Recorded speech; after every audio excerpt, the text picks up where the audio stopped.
Okay, let's do a quick review of the develop schedule process in the 6th edition of the PMBOK, as we've done here in the crowd training.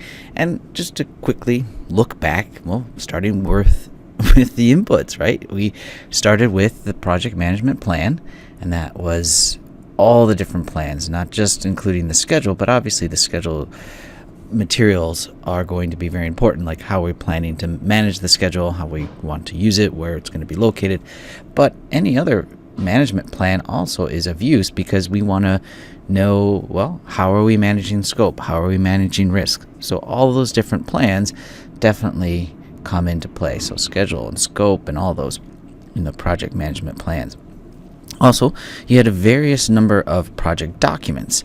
So a lot of the documents that we're using for the schedule, that could include things like, the activity list, right? We need to know what activities are to be done and how come and what is the basis for those activities. So our activity list is a major document, and there could be other documents like assumption logs and duration estimates. Everything else, really everything we've been doing in schedule management and documenting is going to be of use. Also, if we have any templates and other type of organizational process assets, those come into play, and anything about our culture or environment within our organization that help or hinder us, hopefully help us, but those are our enterprise environmental factors, or EEF. Those are the inputs. Now we're going to create a schedule. How do you create a schedule? Well, you can look at how we've analyzed and networked things already. So you can analyze how that is and is not going, or what it means. So you look at that schedule network diagrams that we have, and you analyze it. Try to figure out, what's working, what needs to be moved, which way things need to go.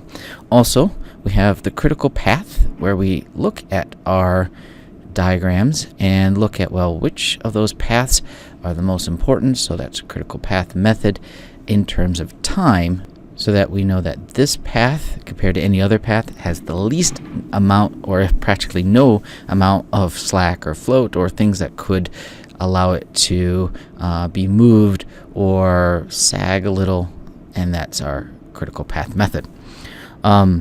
We also can optimize the resources that we're using, whether those resources are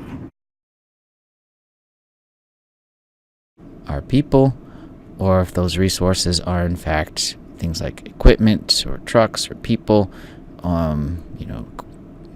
whatever the case might be. We can also run simulations and analyze the data in certain ways. So I'm just going to write down data analysis. And so we can look at things such as what if, like what if we run it this way, or the Monte Carlo simulations, and lots of other ways. And I'll just draw maybe a computer to simulate a simulation that is occurring for us to analyze. So this one over here was our resource optimization. Okay, then also too, we have different tools like Microsoft Project and all those kind of things that are going to help us use and fit and create our different techniques, and that's our project management information systems, so those softwares that we might have. And then also, if you know much about it, but you can try to use the Agile Planning, and there are many different ways that Agile Planning works that's going to help us run sprints or iterations and backlogs, etc. All right, so those are the various tools and techniques. Obviously, what we get out of it, one and foremost, we should have some form of schedule. However that is to look, we should have a project schedule. We should also have a baseline then in which we're going to use. I actually should draw it more like an S-curve, because this baseline is going to be what is used throughout the project for us to, gauge and see how we are in fact doing. We can also have it laid out in many different ways, like a calendar. This project calendar can be also used to help us determine when things are to be used, or when things are supposed to be done or not done, and when maybe things are being checked out, such as like equipment. Also, too, there's going to be need for changes. So whenever we look at this, we might say, all right, we need to request a change.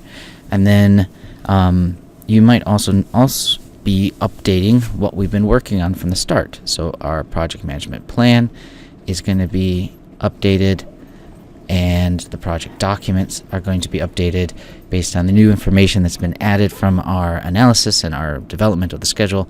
So project management plan updates, as well as our project plan, document updates. And that, again, is just a quick recap of the develop schedule process in the 6th edition of the PMBOK. Obviously, we learned a lot more about all these in more detail. I'm trying to do it really quickly here in our interactive self-paced training for the crowd training, but it is still a good recap of what we discussed.